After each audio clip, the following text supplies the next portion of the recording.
Ari Fleischer, former White House press secretary, and Mo Elleithee, executive director of Georgetown University's Institute of Politics and Public Service. Both are Fox News contributors. Mo, let me go to you first. Elizabeth Warren rising in the polls. Not surprising that she gets additional scrutiny. What do you make of this latest situation?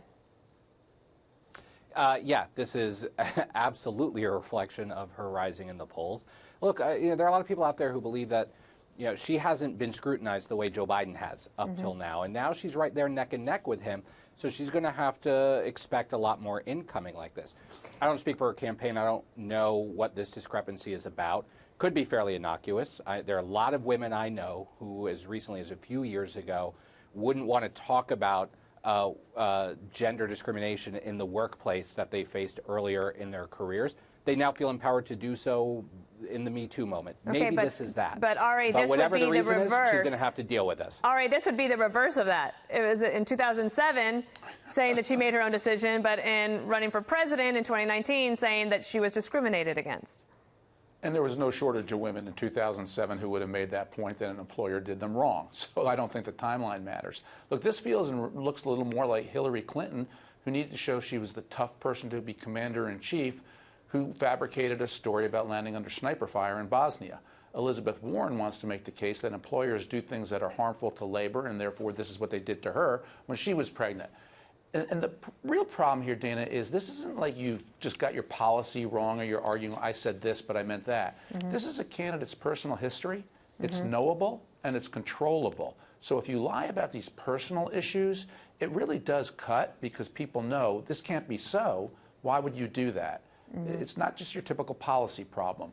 This is a character issue for her, it seems. So I wanted to ask you about this because we did hear today that Senator Sanders is out and about with his wife, and we know, of course, that he had the heart procedure last week. We found out on Friday that his doctor said he did indeed have a heart attack. The Washington Post wrote this today about the leaders of the Democratic race.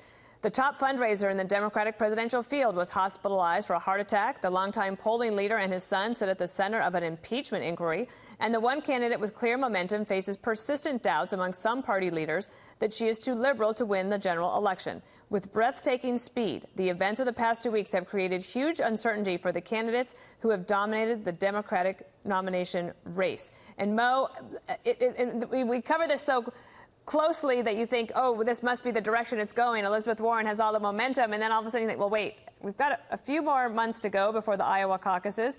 Is this thing still wide open? I think it is still wide open. Look, I don't, and all three of us are veterans of presidential campaigns. I don't think any of us have ever seen a presidential campaign that was full of certainty, right? These things are always full of uncertainty.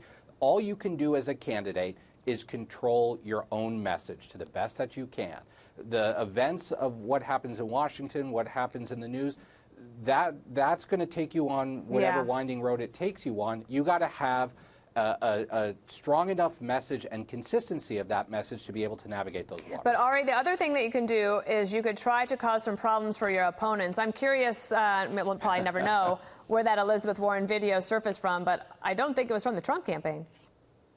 Well, you never do know about those things, and that's why you should never say something that's not true, because you get contradicted by a videotape. But look, the campaign trail is a bumpy trail. This is a test of their character, and there's no such thing as a straight line upward. Every candidate will have their ups and downs. And I like the process, Dana, because the American people can see it, see how people react to it, judge whether you have the strength or not to handle the ups and downs of a presidency. So these stories get overblown. I think we have a 50-50 race between whoever the Democrat is and President Trump.